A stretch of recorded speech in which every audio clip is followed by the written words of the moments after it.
ఈరోజు మనము శ్రీల ప్రభుపాదుల వారిచే రచించబడినటువంటి శ్రీమద్ భాగవతంలో తృతీయ స్కందము 33వ అధ్యాయము 34 మరియు 35 శ్లోకాలను చర్చించే ప్రయత్నం చేస్తున్నాం. ఈ 2 శ్లోకాల్లో కూడాను ఈ అధ్యాయం యొక్క శీర్షిక మీరు గమనించినట్టయితే కపిల భగవానుని యొక్క కార్యకలాపములు, కపిల భగవానుడు చేసినటువంటి కార్యక్రమాల గురించి ఈ అధ్యాయంలో అభివర్ణించే ప్రయత్నం జరిగింది.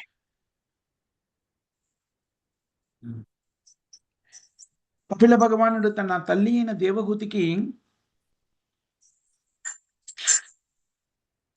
భక్తి యోగము, సాంఖ్యయోగము ద్వారా భక్తి యోగాన్ని ప్రకటితం చేశాడు.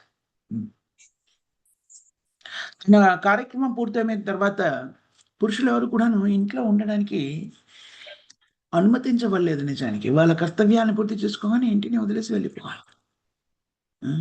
పూర్వాశ్రమంలో తండ్రి అయినటువంటి లేక దేవహూతి భర్త కర్దమముని అదే పని చేశారు.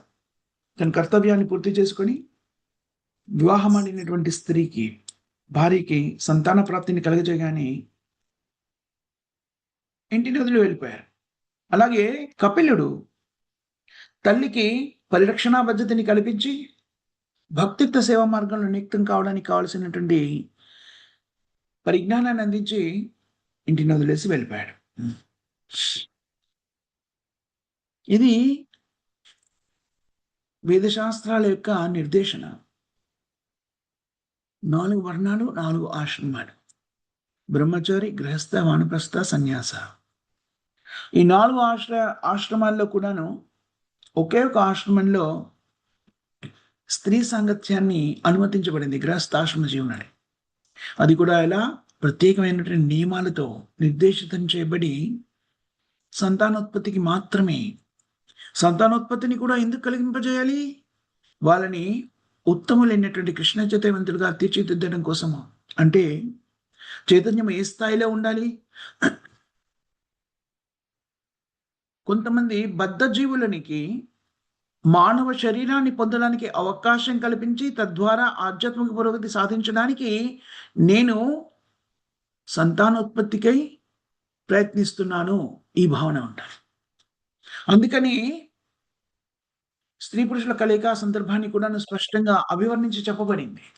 ఏ సమయంలో వాళ్ళు కలవాలి, దానికి ముందు చేయవలసినటువంటి సంస్కారాలు ఏంటి వేదశాస్త్రాలు చెప్పండి. గర్భాధాన సంస్కారము, అనేక రకమైనటువంటి విధి విధానాన్ని పాటిస్తూ సంతానోత్పత్తిని కామించి సంతానాన్ని పొందిన తర్వాత ఆ సంతానాన్ని కృష్ణ చైతన్యవంతులుగా తీర్చిదిద్దడం అనే ప్రక్రియలో నిమగ్నం కావాలి. వేదశాస్త్రాలు చాలా స్పష్టంగా చెప్పింది. అలాంటి ప్రక్రియలు నిమగ్నం కాలేకపోతే, ఆ కర్తవ్యాన్ని నిర్వర్తించలేకపోతే సంతాన ప్రాప్తిని పొందే అర్హత లేదు అని. భౌతిక జగత్తులో జీవులు సంతానాన్ని పొందాలి. ముఖ్యంగా మనుష్యులు సంతానాన్ని పొందడానికి తాపత్రయపడుతుంటారు. సంతానాన్ని పొందలేకపోతే కొంతమంది అది వాళ్ళ దురదృష్టంగా రకరకాల పేర్లతోని సమాజంలో పిలవడము వగైరా మనం చూస్తూ ఉంటాం. కానీ నిజానికి ఆవేదన చెందాల్సిన అవసరం లేదు. సంతానాన్ని పొందడము అంటే చాలామంది ఏమనుకుంటారంటే అదొక సాంఘికపరమైన కట్టుబాటులాగా భావిస్తారు. కొంత ఆనందాన్ని అనుభూతి చెందిన భ్రాంతి కలుగజేసినప్పటికీ ఆనందం కన్నా కూడాను అత్యంత కీలకమైనటువంటి క్లేశాలు ఎన్నో ఉంటాయి. అది చాలా ఉదాత్తమైనటువంటి, చాలా ఉన్నతమైనటువంటి క్లేశాలతో కూడిన క్లిష్టమైనటువంటి కర్తవ్యం అది. సంతానాన్ని పొందడం అంటే పుట్టేసారా అయిపోయింది కాదు. దాంతో ఎంతో కర్మని మనము సమీకృతం చేసుకుంటాం. కలిగిన సంతానాన్ని చక్కగా కృష్ణచైతన్యంలో ఉంచకపోతే మన కర్తవ్యాన్ని నిర్వర్తించని వాళ్ళం అవుతాం. అలా ఉంచలేనప్పుడు ఏం చేయాలో తెలుసునా? భార్య కానీ, భర్త కానీ చాలా కఠినంగా ఉంటుంది చెబితే. పిల్లలు కానీ కృష్ణంతంలో లేకపోతే వాళ్ళ నుంచి దూరంగా వెళ్ళిపోవాలి, వాళ్ళతో కలిసి ఉండకూడదు. ఇది శాస్త్ర నియమం. అలా చేయగలిగితేనే అసలు నిజానికి అలాంటి పరిస్థితి రాకుండా జాగ్రత్త పడాలి. గృహస్థ జీవనంలోకి ప్రవేశిస్తేనే భార్యకి చక్కగా ఈ నిర్ణయాలని, నియమాలని కూడా నిర్దేశించి కృష్ణచైతన్యంలో ఉన్నప్పుడు మాత్రమే స్వీకరించాలి. ఇద్దరు కృష్ణచైతన్యంలో ఉన్నప్పుడు పిల్లల్ని కూడా కృష్ణచైతన్యంలో ఉంచేటువంటి ప్రయత్నం జరుగుతుంది. కొన్నిసార్లు వ్యక్తులు అడుగుతుంటారు, తల్లిదండ్రులు ఇద్దరు కూడా కృష్ణ భక్తులేనండి. వాళ్ళకి జన్మించారు పిల్లలు. కానీ కృష్ణ చైతన్యులు లేరు. ఎన్ని విధాలుగా చెప్పినా కూడాను స్వీకరించడం లేదు. జరగవచ్చును. అప్పుడది ఆ వ్యక్తుల యొక్క కర్మగా మనం భావించాలి. అంటే మన ప్రయత్న లోపం ఎక్కడ కూడా ఉండకూడదు. నిజానికి అలాంటి సందర్భం చాలా అరుదుగా జరుగుతుంది. తల్లిదండ్రి ఇద్దరు కూడా నిష్టగా కృష్ణతని పాటిస్తున్నటువంటి, నిజాయితీగా పాటిస్తున్నటువంటి వ్యక్తులనుకోండి, పిల్లలు ఖచ్చితంగా స్వీకరిస్తారు.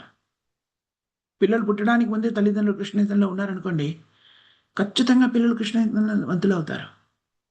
దాన్ని స్వీకరిస్తారు. కొన్ని సందర్భాల్లో వాళ్ళు విద్యార్జన చేయడానికి మళ్ళీ మనము భౌతికమైన వ్యక్తులతోని సాంగత్యాన్ని కల్పిస్తాం కదా! దాని మూలంగా రకరకాల ప్రశ్నలు వాళ్ళ హృదయంలో ప్రకటితం కావచ్చును. కానీ ఆ ప్రశ్నలకి సమాధానాన్ని మనము చక్కగా విశదీకరించినట్టయితే వాళ్ళు స్థిరంగా కృష్ణ చైతన్యలో ఉండగలుగుతారు. ఈ పరిజ్ఞానాన్ని అందించడం అనేటువంటిది చాలా ముఖ్యమైన అంశం. హ్మ్. జీవులకి మనుష్య రూపం ఇవ్వబడిందే ఆధ్యాత్మిక పురోగతి సాధించడానికి.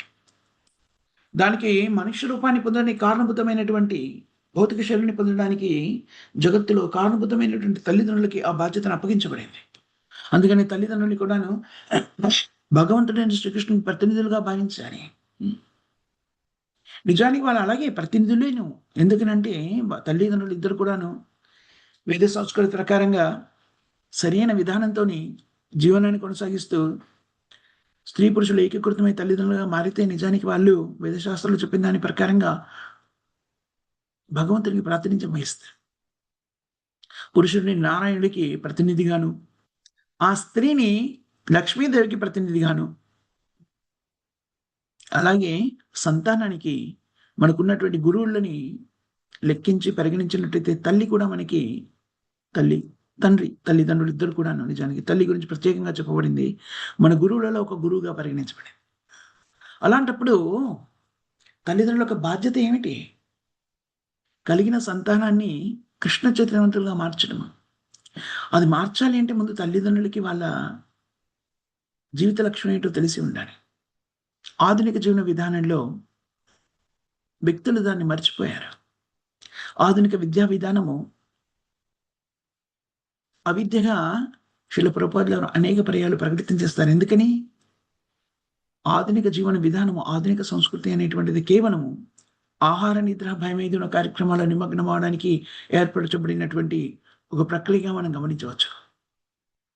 జాగ్రత్తగా గమనించినట్టయితే చూడండి. హ్మ్. ఏం చెబుతున్నారు మనకి విద్యా విధానంలో? ధన సముపార్జన ఎలా చేయాలో చెప్తున్నారు. చూడండి అత్యంత విద్యను సమకూర్చుకొని మాస్టర్సు, ఇంజినీరింగు, మెడిసిన్ ఇవన్నీ చదివేసి వ్యక్తులు ఏం చేస్తున్నారు? అతి సులభంగా డబ్బు సంపాదించే ప్రక్రియని చేపడుతున్నారు. అంతే కదా! తల్లిదండ్రులు కూడాను అజ్ఞానం మూలంగా ఏమని చెప్తారు? చిన్నతనంలో పిల్లలు సహజంగానే ఆటలలో లీనమైపోయి ఉంటారు కదా! వాళ్ళు చదువుకోవాలనే ఆసక్తిని ప్రదర్శించకపోతే, నువ్వు విద్యను అభ్యసించకపోతే దారుణమైన జీవనాన్ని కొనసాగిస్తావు. దారుణమైన జీవనాన్ని కొనసాగిస్తావు సరే. వాళ్ళు చెప్పేదేమిటి? అడుక్కు తింటావు అంటారు. అంటే ఏమిటి? భుక్తి కోసమే విద్య అనేటువంటి దాన్ని పిల్లల్లో మనం ప్రవేశపెడతాం. భుక్తి కోసం విద్య కాదు. విద్యా వినయ సంపన్నే బ్రాహ్మణే గవిహస్తిని కదా! విద్య అంటే ఏమిటి? తానెవరు? భగవంతుడెవరు? తనకి భగవంతునికి మధ్య ఉన్న సంబంధం ఏంటి? భౌతిక ప్రకృతి అంటే ఏమిటి? ఇదంతా విద్య. ఇది కాకుండా చేసే ప్రక్రియని మనం విద్య పేరుతో నేర్చుకునేదంతా కూడా నిజానికి అవిద్య. కఠినం కదా ఇవన్నీ స్వీకరించడము. హ్మ్. ఒకటేం చెప్పుకున్నాం ఈరోజు ముఖ్యమైన అంశం మరి. చాలా కఠినమైన వ్యాఖ్యానాలు ఈరోజు వ్యక్తీకృతమవుతున్నాయి. ఒకటేం చెప్పుకున్నాము? తల్లిదండ్రి కానివ్వండి, భార్యాభర్తలు కానివ్వండి, ఒక వ్యక్తి ఉన్నారు. మీరున్నారు. అనేక రకమైన బంధాలుంటాయి కదా మనకి. స్త్రీ శరీరంలో ఉంటే భర్త, పిల్లలు, హ్మ్. అత్తామామలు, తల్లిదండ్రులు వీళ్ళంతా ఉంటారు. పురుష శరీరంలోనికి భార్య, మళ్ళీ అత్తమామ, తల్లిదండ్రి, పిల్లలు వీళ్ళంతా ఉంటారు. బంధుమిత్రులు, స్నేహితులు వీళ్ళంతా. శాస్త్రం ఏం చెప్తుందంటే, విశుద్ధమైన భక్తి భావంలో నెలకొలాంటున్నటువంటి వ్యక్తి కృష్ణ చైతన్యాన్ని స్వీకరించి దానిలో నిష్టగా ఉండాలి. అలా ఉండలేకపోయినప్పుడు ఏం జరుగుతుంది? అలా ఉండలేకపోవడానికి కారణమైనటువంటి వ్యక్తులు ఎవరైతే ఉంటారో వాళ్ళ నుంచి దూరంగా ఉండాలి.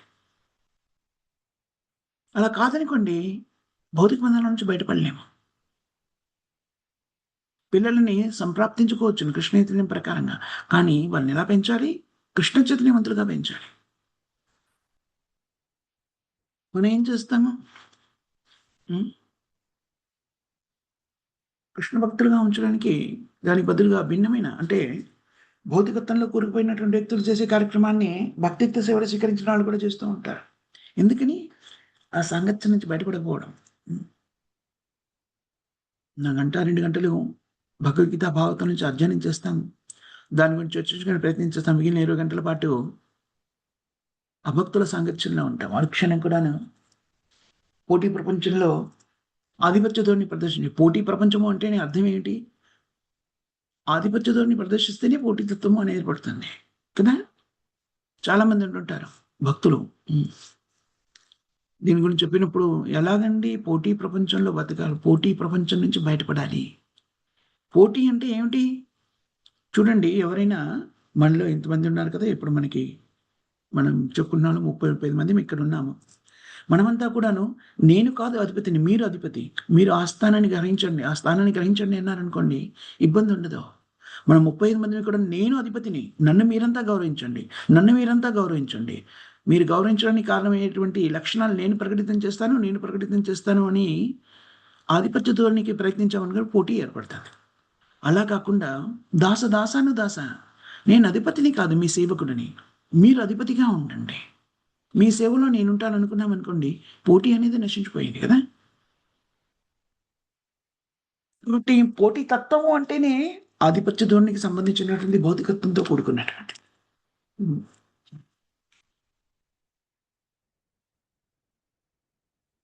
కృష్ణ చైతన్యాన్ని స్వీకరించకుండా హ్మ్. భగవద్జ్ఞానాన్ని సంతరించుకోకుండా ఎవరు కూడా దీని నుంచి బయటపడలేరు. కేవలము శ్రవణము చాలా ముఖ్యమైంది. కానీ దాన్ని ఆచరించడం కూడా అత్యంత ఆవశ్యకరమైనటువంటిది. హ్మ్.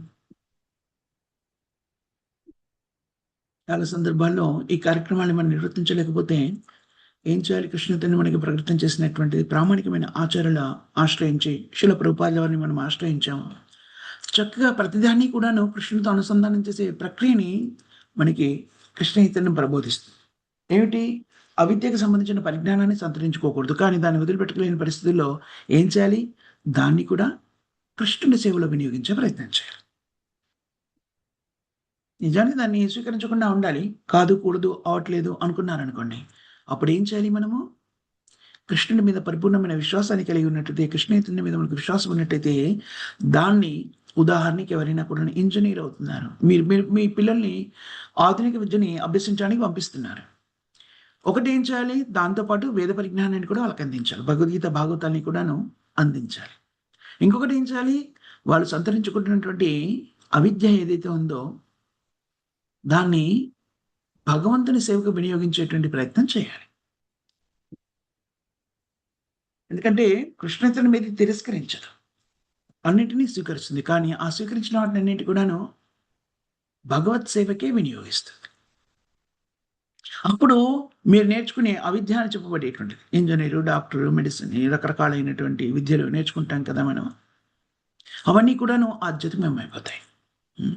కృష్ణ చైతన్యంలోని మాధుర్యత అది. నిజానికి భౌతికమైన కార్యక్రమాలు చేయకూడదు. ఆధ్యాత్మిక ప్రగతి కావాలంటే భౌతిక కార్యక్రమాన్ని బయటపడాలి. భౌతిక కార్యక్రమాలుగా కనబడేటువంటి వాటిని కూడా ఆధ్యాత్మికం చేసేటువంటి ప్రక్రియ మనకి కృష్ణ చైతన్యం ప్రబోధిస్తుంది. నిర్బంధే కృష్ణ సంబంధే. అప్పుడు అది ఆధ్యాత్మికం అయిపోతుంది. ఒకటేమిటి? అది ఆధ్యాత్మిక అవరోధం కల్పించేటువంటిది ఆధ్యాత్మికం కాదు అంటే దాన్ని చేయకుండా ఉండాలి. చేయకుండా ఉండలేని పరిస్థితుల్లో ఇవ్వబడినటువంటి మరో మార్గం ఏమిటి? దాన్ని కృష్ణుడి సేవలో వినియోగించాలి. ఆ చైతన్యంతోనే చేయాలి. ఇంద్రియ తృప్తి కోసమని కాకుండా ధనాన్ని సంపాదించాలి. ఓకే. దాన్ని దేనికోసం సంపాదించాలి? కృష్ణుని యొక్క సేవ కోసం, కృష్ణ ప్రచారానికి వినియోగిస్తాను అనే భావాన్ని పెంచుకోవాలి. నేను విద్యను అభ్యసించకుండా ఉండలేనండి. అవిద్య అన్నా సరే నేను ఇంజినీరింగ్ చేయాలి, మెడిసిన్ చేయాలి, ఇంకా ఏదో చేయాలి, లా చదవాలి, ఇది, అది వగైరా ఉన్నాయి. సరే చదవండి. కానీ దాన్నంతా కూడా దేనికి వినియోగించాలి? కృష్ణ సేవకే వినియోగించాలి. అభక్తులు కృష్ణ ప్రచారానికి అడ్డుకున్నప్పుడు న్యాయపరంగా, చట్టపరంగా వాళ్ళని పరిరక్షించడానికి మీ లా మీరు లాయర్ అయ్యి ఉంటే దాన్ని వినియోగించండి. మీరు వైద్య శాస్త్రాన్ని అభ్యసించినట్టయితే భక్తులని ఆరోగ్యకరంగా ఉంచడానికి కావాల్సిన ప్రక్రియలో నిమగ్నం అవడానికి దాన్ని వినియోగించండి. నిజానికి జాగ్రత్తగా గమనించినట్టయితే ఆధునిక విద్యలో పరిజ్ఞానం లేదు. అంతా ఊహాజనితమైంది. పూర్తిగా అని చెప్పలేము. ఎందుకంటే మనకి ఎదురుగా కొన్ని ఆహ్, పర్యవసానాలు కనిపిస్తూ ఉంటాయి. జలుబు చేసిందనుకోండి, లేకపోతే జ్వరం వచ్చిందనుకోండి, ఏదో టాబ్లెట్ ఇస్తారు. ఇస్తే ఆ ఉష్ణోగ్రత తగ్గిపోతుంది. కాబట్టి లేదని ఎలా అంటారండి? కనిపిస్తుంది కదా! తలనొప్పి వస్తే తగ్గిపోయింది వగైరా, వగైరా. అనేక రోగాలు మనకి తగ్గినట్టుగా కనిపిస్తూ ఉంటాయి. అది నిజమే కూడా. కాబట్టి పూర్తిగా నిరుపయోగమైంది కాదు. కానీ అది చేయవలసిన కార్యక్రమం కాదు. దానికోసమని మన సమయాన్ని వృధా చేసుకోవాల్సిన అవసరం నిజంగా కూడాను ఈ ఆధునిక విద్య ద్వారా మనం పోగొట్టుకునేటువంటివి ఏవైతే ఉంటాయో, అంటే లేకపోతే సమకూర్చుకునేటువంటివి, లేకపోతే ఆరోగ్యానికి సంబంధించిన పరిరక్షణ వైద్యశాస్త్రం చేస్తుంది అంటే నిజమైన వైద్యశాస్త్రం ఏమిటి? ఆయుర్వేదం. అది మనకి వేదశాస్త్రంలో ఇవ్వబడింది. అలోపతి అని చెప్పబడేటువంటిది మోడర్న్ మెడిసిన్. నిజానికి చాలా వరకి ఊహాజనితమైనటువంటిది. కొన్ని ప్రయోగాత్మకంగా చేసిన వాటిలో ఉన్నాయి. దాంట్లో సందేహం లేదు. కానీ ఇవన్నీ కూడాను తాత్కాలికమైనటువంటి ఉపశమనాన్ని కలిగించేటువంటి ప్రక్రియలు. మనమేమిటి? శాశ్వతులము. హ్మ్. మమైవాంశ జీవులోకే జీవభూత సనాతన. మన చైతన్యం ఎలా ఉంటుంది? మన చైతన్యం ఎలా అనుసంధానం చేయబడి ఉంటుంది? ప్రతిదాన్ని కూడా శాశ్వతంగా పొందాలి అనేటువంటి భావనతో మనం ఉంటాం. ఎందుకని అలా ఉంటాము?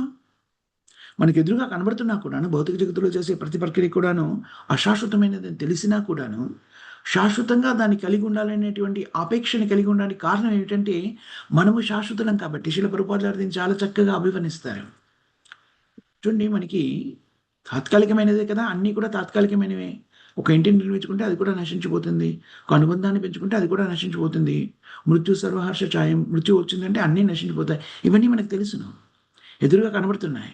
అయినా సరే దాని మీద తాపత్రయాన్ని వదులుకోవట్లేదు. ఇది శాశ్వతంగా ఉండాలంటే తాపత్రయపడుతున్నాం. ఎందుకని? అంతర్గతంగా మనం శాశ్వతులం కాబట్టి, మనం ఆధ్యాత్మిక జగత్తులో చేసే ప్రక్రియలన్నీ శాశ్వతమైనవి కాబట్టి, మనం ఇక్కడ దాని గురించి ప్రయత్నిస్తాం.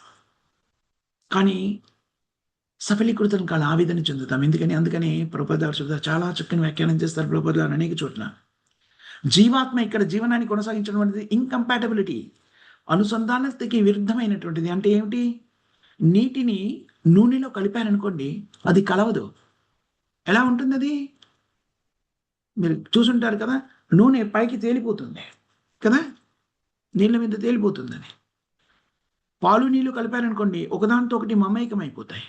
హ్మ్. తెలీదు అసలు కలిసినట్టుగా కూడా తెలీదు. కానీ నూనె వేశారనుకోండి, నూనెని, నీటిని కలిపారనుకోండి, అనుసంధానత సాధ్యం కాదు.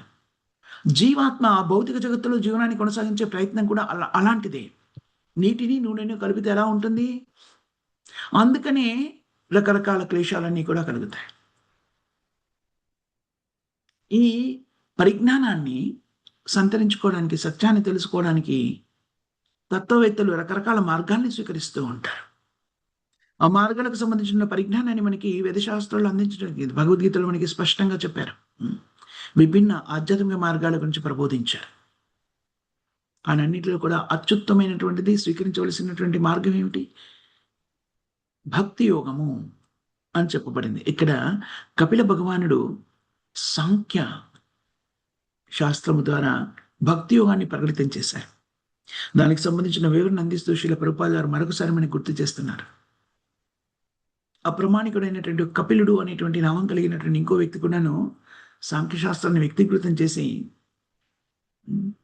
ఆ సాంఖ్యశాస్త్రం ఎలా ఉంటుంది? దేవాది దేవుడైన కపిల దేవుడు ఇచ్చిన సాంఖ్యశాస్త్రానికి విరుద్ధంగా ఉంటుంది పూర్తిగా.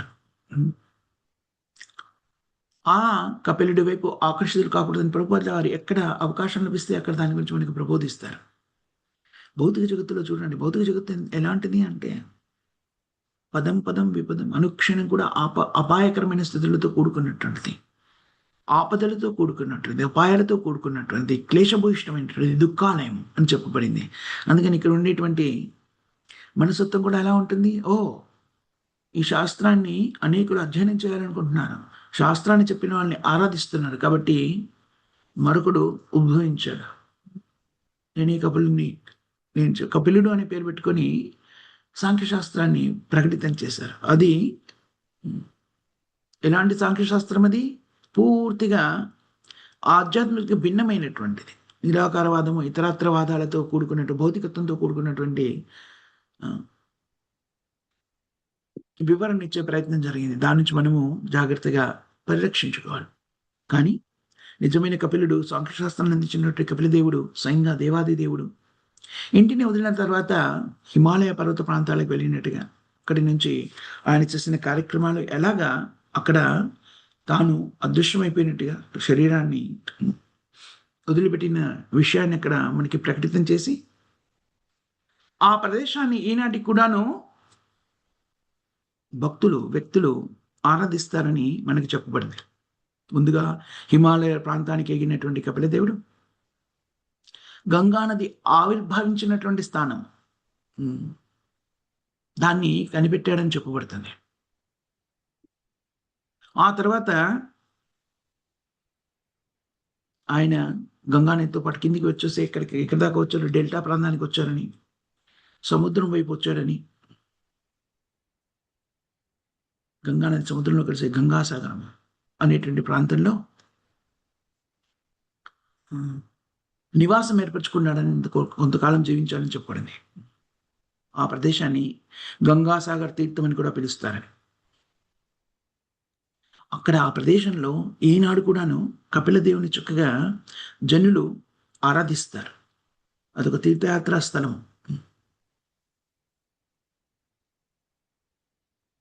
చాలా మందికి శిల ప్రభుపాదుల వారి గ్రంథాన్ని చక్కగా అధ్యయనం చేయని, ప్రామాణికమైనటువంటి వేదశాస్త్రాన్ని అధ్యయనం చేయనటువంటి వాళ్ళకి, ఆ పరిజ్ఞానం లేనటువంటి వాళ్ళకి అన్నీ కూడా ఒకటి అనుకుంటారు. చాలా అమాయకంగాను కొంతమంది చెప్తూ ఉంటారు చూడండి, భగవద్గీతని భాగవతాన్ని కూడాను ప్రామాణికంగా కాకుండా మానసిక కల్పనతో చెప్తూ ఉంటారు. ఇదంతా కూడా ఊహాజనితమైనటువంటి దాని అర్థం ఇది అని చెప్తుంటారు. ఉదాహరణకి మహాభారత గాథని చెప్పినప్పుడు అదంతా ఊహాజనితమైనటువంటి. పాండవులు అంటే నిజంగా పాండవులు కాదు, మన పంచేంద్రియాలు పాండవులని, కురుక్షేత్రం అంటే మన శరీరమే కురుక్షేత్రం అని, ఇలాంటి వక్రపు వ్యాఖ్యానాలు చేస్తూ ఉంటారు ఊహాజనితంగా. అది సత్యం కాదు అని మన ప్రామాణికమైనటువంటి ఆచార్యులు తెలియజేస్తున్నారు.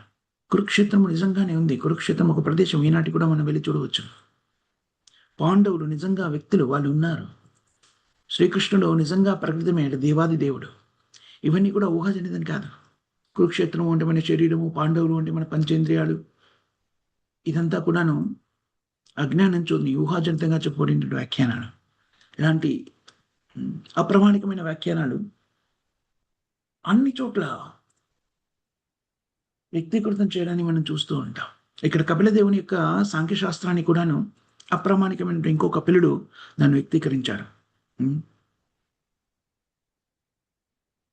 అందుకని చాలా స్పష్టంగా ప్రభుపాదుల దాన్ని మనకి అభివర్ణించి దాని నుంచి మనం జాగ్రత్తగా ఉండాలి అనే విషయాన్ని ప్రబోధించాడు.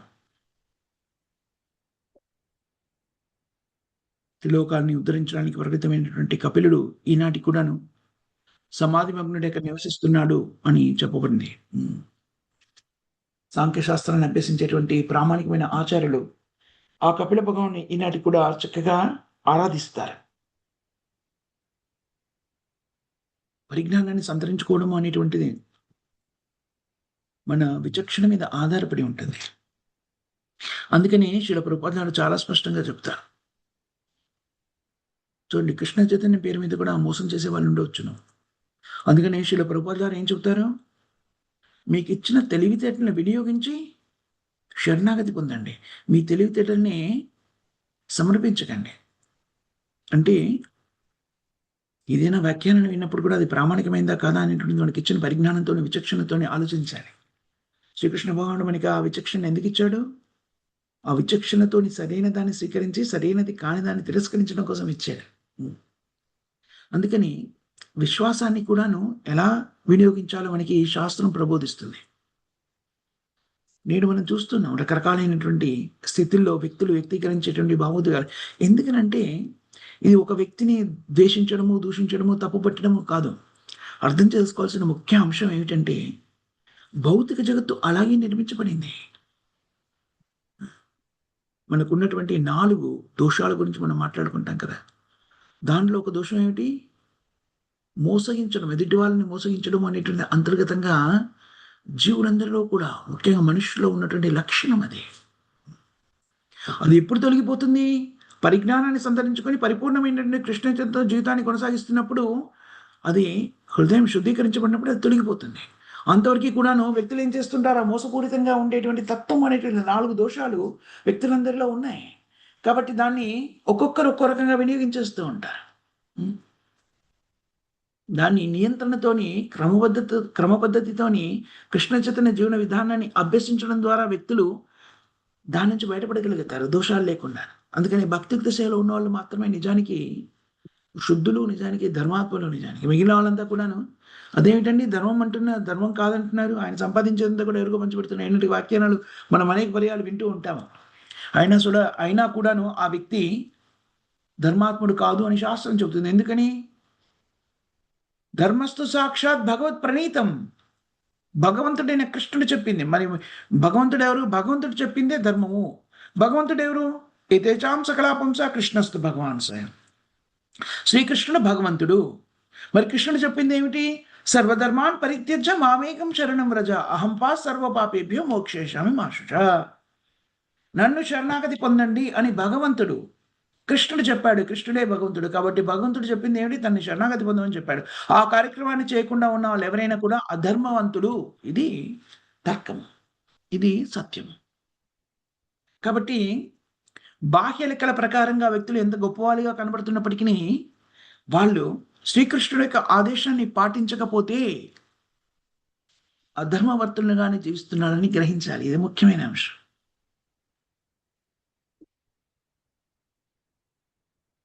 ఈ ప్రక్రియలన్నీ కూడా మనకి ఎప్పుడు బోధపడతాయి?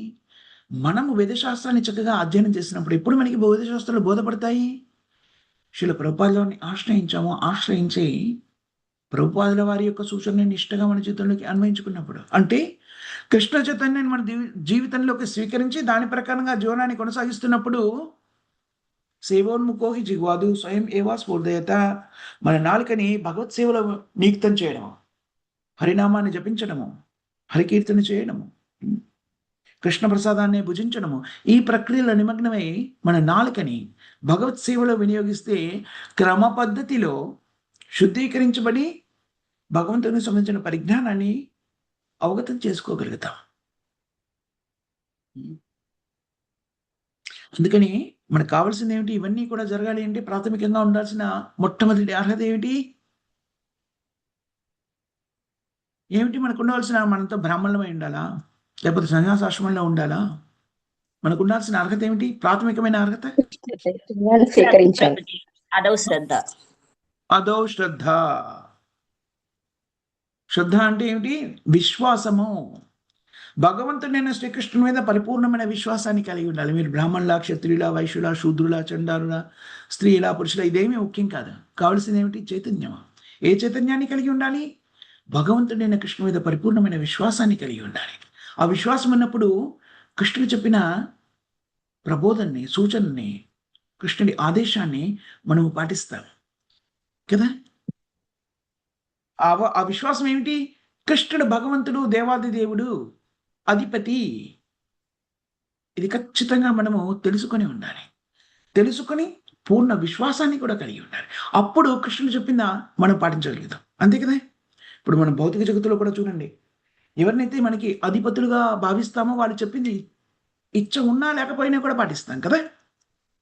కానీ ఇక్కడ ఏమని చెప్పబడింది? ప్రేమపూర్వకంగా పాటించాలని చెప్పబడింది. కానీ ఆరంభంలో ఈ ఆధిపత్యతని గుర్తించి కృష్ణుడి యొక్క ఆజ్ఞని పాటిస్తూ ఉన్నట్టయితే హృదయ శుద్ధీకరణ జరిగినప్పుడు ప్రేమ కూడా జాగృతం అవుతుంది. మనం భౌతిక జగత్తులో ఎలాగైతే అధిపతిగా ఎవరినైతే గుర్తిస్తామో, మన ఉద్యోగానికి వెళ్తామో, మన మీద ఒక మేనేజర్ ఉంటాడు. ఆ వ్యక్తి కొన్నిసార్లు మనకన్నా తక్కువ పరిజ్ఞానాన్ని కలిగి ఉన్నవాడు ఉండవచ్చును. కొన్నిసార్లు మనతే ఆ వ్యక్తి చెబుతున్నది, ఆమె కానీ ఆయన కానీ చెబుతున్నది సరి అయినటువంటి విజయాన్ని చేకూర్చదు, పర్యవసానాన్ని ఇవ్వదు అని మనకి తెలిసినా కూడా నువ్వు చెబితే వినకపోవచ్చును. ఏమని? నేను అధికారిని కాబట్టి నేను చెప్తున్నాను, నువ్వు చేసే అంటాడు. అప్పుడు ఒకసారి నివేదిస్తాము, వినలేదనుకోండి, అయినా మనం చేసేస్తాం. ఎందుకని? మనము ఆ వ్యక్తిని మన అధిపతిగా అంగీకరించాం కాబట్టి, నిజంగానే అవును కాబట్టి కదా. భౌతిక జగత్తులో అంగీకరించినప్పుడు ఏం చేస్తున్నాము? ముఖ్యంగా సైన్యంలో ఇది చాలా స్ట్రిక్ట్‌గా ఫాలో అవుతారు. మామూలుగా అయితే మన దైనందిన జీవితంలో కూడా మనం చూడవచ్చును. హ్మ్. అధికారులు చెప్పిన దాన్ని పాటించడం అనేటువంటి ప్రక్రియ సైన్యంలో మరింతగా ఉంటుంది. ఏంటిది? అది తప్పైనా, ఒప్పైనా కూడాను. Order is an order. ఏదైతే అధిపతిగా ఉన్న వ్యక్తి ఏదైతే ఆదేశిస్తాడో దాన్ని చేయవలసిందే. ఇది మనం దైనందిన జీవితంలో కూడా చేస్తామండి. ఆ! అధిపతిని అంగీకరించినప్పుడు ఆ వ్యక్తి చెప్పిందంతా చేస్తాం. ఇక్కడ కృష్ణుడు అధిపతి అని మనం అదే విశ్వాస. విశ్వాసం దేని మీద ఉండాలి? కృష్ణుడు అధిపతి అని విశ్వసించడము. కృష్ణుడు అధిపతి అని విశ్వసిస్తే ఏం చేస్తాము? కృష్ణుడి ఆజ్ఞని ఖచ్చితంగా మనం పాటిస్తాం. కృష్ణుడి ఆజ్ఞ ఏమిటి? సర్వధర్మాన్ని పరిత్యజ్య మామేకం శరణం వ్రజ. అంటే భక్తిని స్వీకరించాలి అంటే ఏం కావాలి? విశ్వాసం కావాలి. చాలా సార్లు చెప్పుకున్నాం. విశ్వాసము ఉంటే చాలు. శ్రద్ధ అంటే శ్రద్ధ అంటే ఏమిటి నిజానికి? శ్రద్ధ అంటే విశ్వాసం.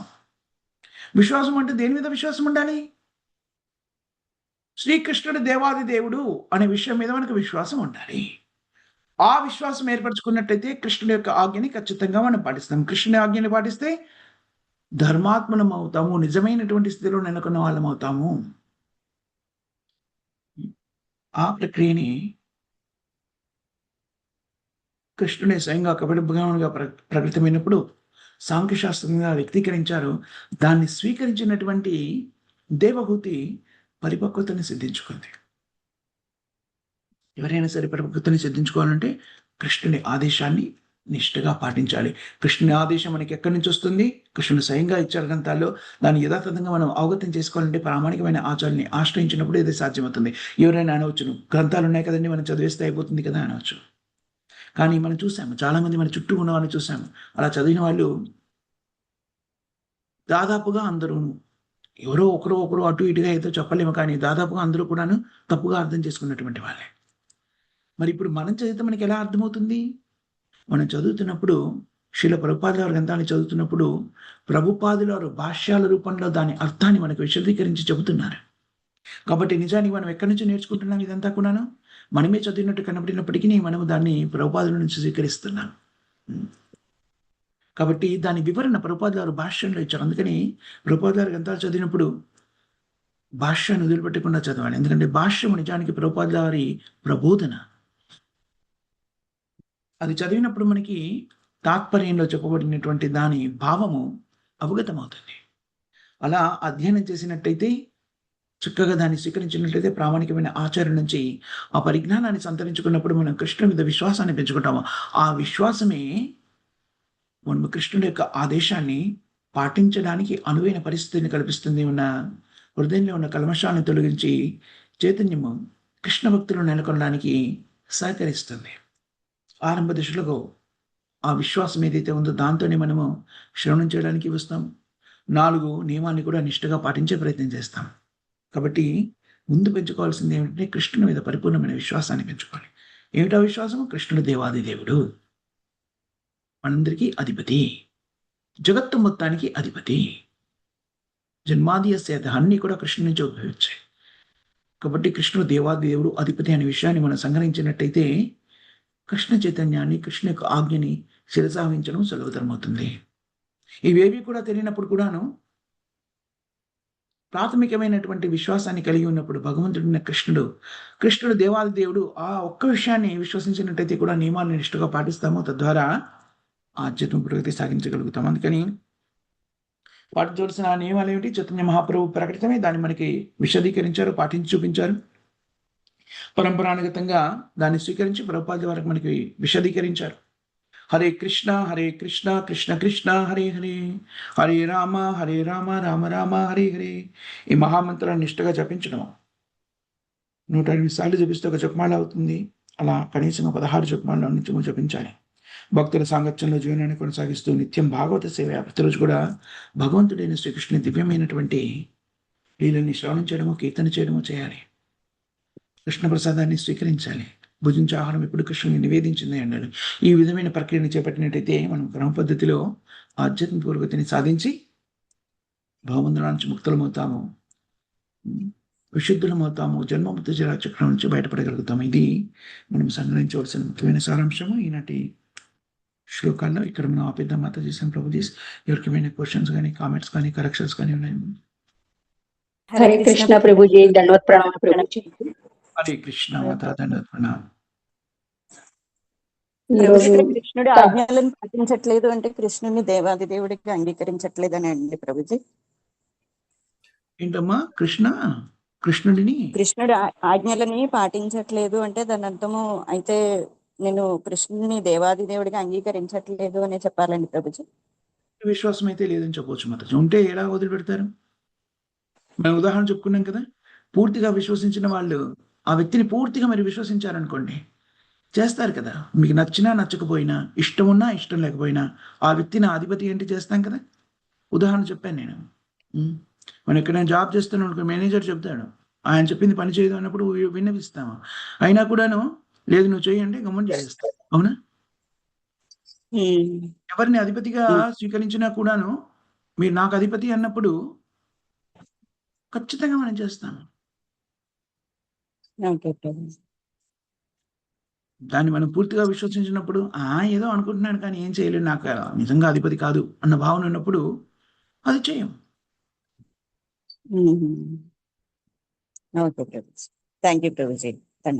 మాతాజీ.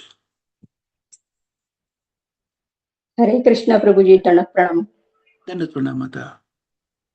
ఈ రోజు ప్రవచనం చాలా బాగుంది ప్రభుజీ. చాలా విషయాలు తెలుసుకున్నాము. తల్లిదండ్రులుగా మనం పిల్లల్ని ఎలా పెంచాలి, కృష్ణ చైతన్యంలో ఎలా ఉంచాలి, వాళ్ళని ఏ విధంగా తీర్చిదిద్దాలని చాలా చక్కగా వివరించారు ప్రభుజీ. అలాగే ఈ పోటీ ప్రపంచంలో వాళ్ళు అనుకున్నది చదవకుండా ఉండలేము, వాళ్ళు ఆ జాబులు చేయకుండా ఉండలేము అనుకున్నప్పుడు ఆ జాబు చేసి దాని యొక్క ధనార్జన అంటే ఆ ధనాన్ని ఎలా వినియోగించాలి, కృష్ణ చైతన్యంలో ఎలా చక్కగా కృష్ణ సేవలో సద్వినియోగం చేయాలో కూడా చాలా చక్కగా వివరించారు ప్రభుజీ. అలాగే శ్రవణం ఎంత ముఖ్యమో దాన్ని ఆచరించడం కూడా అంత తప్పనిసరి అని చాలా చక్కగా వివరించారు ప్రభుజీ. అలాగే ఇంకో విషయం, శ్రీకృష్ణ భగవానుడు దేవాది దేవుడు అని సంపూర్ణ విశ్వాసం కలిగి ఉన్నప్పుడు శ్రీకృష్ణుడు ఆజ్ఞని తప్పక పాటించగలుగుతాము. అప్పుడు హృదయ కాలుష్యం తొలగి మనం కృష్ణ చైతన్యాన్ని సంపూర్ణంగా పాటించగలుగుతాము. అది గురువులైనటువంటి ప్రామాణిక గురువులైనటువంటి ప్రభుపాదుల ద్వారా ఆశ్రయించినప్పుడు అది మరింత సత్ఫలితాన్ని ఇస్తుంది అని చాలా చక్కగా వివరించారు ప్రభుజీ. ధన్యవాదములు.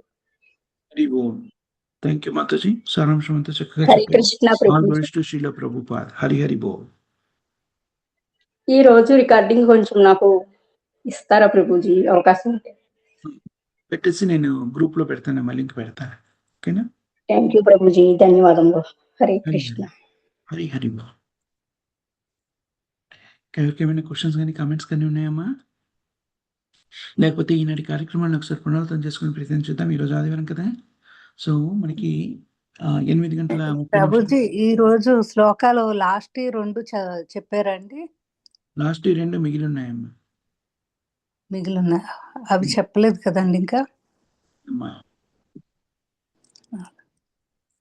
సరే అండి, ఈ రోజు కార్యక్రమాన్ని ఒకసారి పునరావృతం చేసుకుందాం.